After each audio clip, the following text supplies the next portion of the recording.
Genèse, chapitre 15. Après ces événements, la parole de l'Éternel fut adressée à Abraham dans une vision.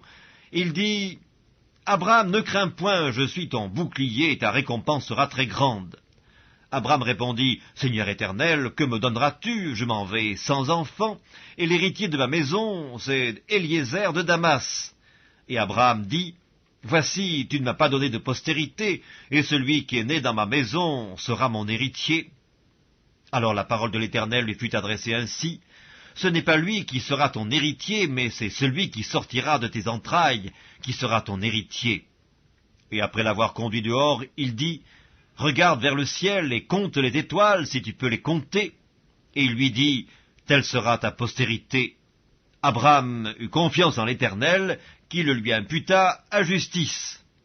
L'Éternel lui dit encore, « Je suis l'Éternel qui t'ai fait sortir d'Ur en Chaldée pour te donner en possession ce pays. » Abraham répondit, « Seigneur Éternel, à quoi connaîtrai-je que je le posséderai ?»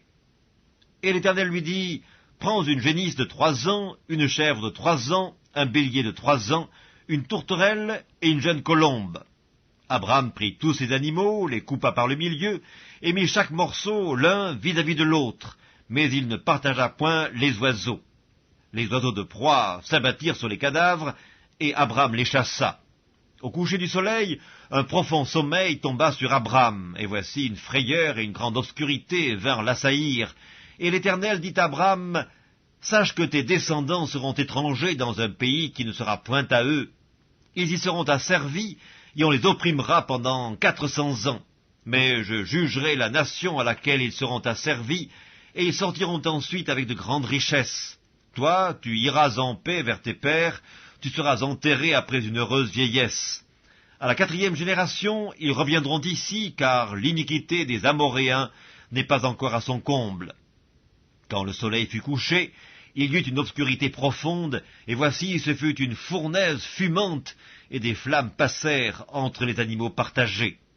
En ce jour-là, l'Éternel fit alliance avec Abraham et dit, « Je donne ce pays à ta postérité, depuis le fleuve d'Égypte jusqu'au grand fleuve, au fleuve d'Euphrate, le pays des Kéniens, des Kénésiens, des Cadmoniens, des Hétiens, des Phéréziens, des Réphaïm, des Amoréens, des Cananéens, des Girgasiens et des Jébusiens. »